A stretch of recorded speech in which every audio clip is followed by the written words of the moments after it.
We all know and love the BMW 2 Series. It's exactly what a small fun BMW should be. Rear-wheel drive, it comes with a manual, it has a straight 6 petrol engine, and it's pretty much the best BMW to drive. And it can do this.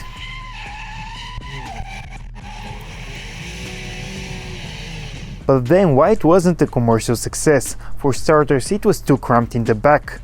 The interior wasn't exactly the best, and while we care a great deal about which axle the power goes to, the truth is that for 99% of the customers they simply don't care. So BMW finally stopped trying to make the car works and put the 1 Series on a new platform, which is front-wheel drive, just like all the rest of the hot hatches. And now we'll demonstrate to you the differences between the old 2 Series and the new one. Even though those two cars share the same model number, they are completely different. The new 2 Series is actually based on the Mini platform, which means the car is front-wheel drive based and has an engine that is mounted the other way. This right here, the old BMW M2, has a rear-wheel drive only, it comes with a manual gearbox or an automatic, and the engine is mounted the right way. So even though those two cars share the same number, they are very different. And it's rumored that BMW will be building a new 2 Series Coupe, which will actually be the successor of this car, and it will be rear-wheel drive only. So we end up with this, the new BMW 2 Series. But even though it has the same number, this BMW 2 Series has in fact almost nothing identical to the last BMW 2 Series. This car is in fact a Grand Coupe, which means it's a coupe with 4 doors in the BMW's language. So this car is practically a sedan version of the new BMW 1 Series hatch. So it means it's also front-wheel drive based and it shares the same Mini Cooper platform. And BMW will make another 2 Series Coupe, which will be rear-wheel drive, and it will be based on the new BMW 3 Series platform. I know it gets a bit confusing, but BMW's idea behind this model is to sell it in the United States and Asia, where hot hatches aren't really popular. And now let's talk about the looks of this BMW 2 Series. When the first pictures came out of the car, people weren't too sure about the looks. And me too, it definitely was a different looking BMW. But trust me, the car looks much better in person than it did. It's actually a decent looking car, and here you get the same front from the hatch BMW 1 Series, but it's of course a bit longer and a bit more aggressive. It actually looks pretty good, and here you have a normal size grills, which is refreshing in BMW's new design language, and the front of the car actually looks pretty decent, pretty aggressive, and what you'd expect from a small BMW.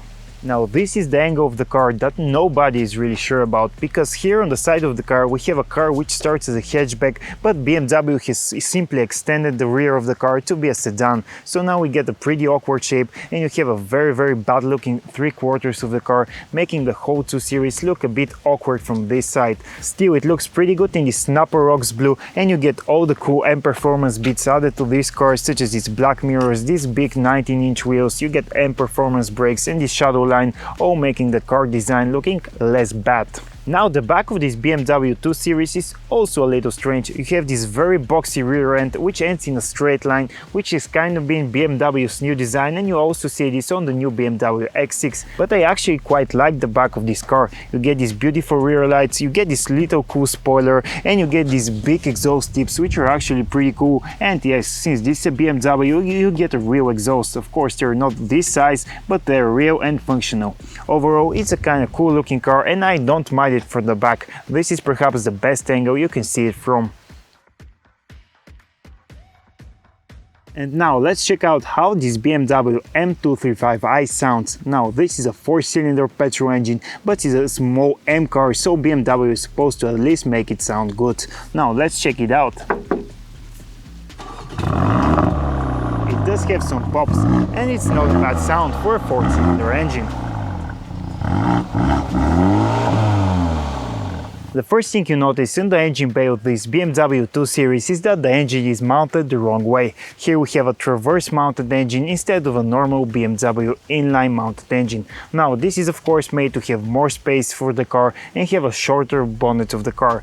But this also means that the car will have a different dynamics than the normal BMW 2 Series, and it will be more like a Mini to drive than BMW. But still, this is a very potent engine. It has 300 horsepower, 0 to 60 in under 5 seconds, sound, and it has a top speed of 250 km per hour. It also feels very punchy, it sounds good, and there are absolutely no way to complain about this. It's one of the best 4-cylinder petrol engines you can buy.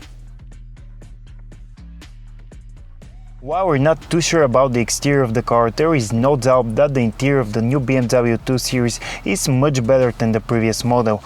You get much better build quality, we get entirely new layout, you get the new digital dials, you get the latest iDrive system with much improved graphics, the new BMW M steering wheel, those super comfortable Alcantara seats, and overall a very high quality interior. And here's the main reason why the new First and 2 Series are using this entirely new platform.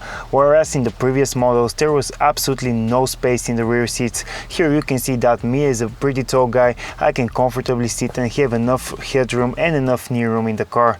You can actually use this car as a family sedan, which is the main reason for it, and this is a big plus over the previous models. And now let's get to the most important part about the new BMW 2 Series. Can this car drive like a real BMW? Well, the most obvious answer would be no, because a real BMW would be rear-wheel drive, but trust me, this car is much better than you'd expect. This is a mini platform, and minis are one of the best front-wheel cars to drive, but this car never really feels front-wheel drive. You get a very good X-Drive system on the M235i, which keeps the power in check, and there is no wheel spin at the front wheels. The engine feels very powerful, especially for a 4-cylinder engine, and the 8-speed automatic gearbox works perfectly as always, and the car feels very rapid and very agile. Overall, the new 2 Series will not drift and will not do all the fun stuff that BMW fans like, but the people buying this car probably won't really care. Actually, most people buying the first and the second series don't really care about where the power goes. They just want a car which is efficient, which has a lot of space, and those are things that the new platform will give them. So honestly, BMW have made the right marketing move, changing the platform. And for those looking for a real BMW which can drift and skid around, must choose a 3 Series or wait for the new BMW 2 Series Coupe. The new BMW M235i might not be exactly what you'd imagine from a BMW 2 Series, but keep in mind that this is a different car altogether. Put that aside and you actually get a very good, sensible and practical car, which is great to drive, it looks modern and can pretty much do everything you'd want from a small and sporty coupe.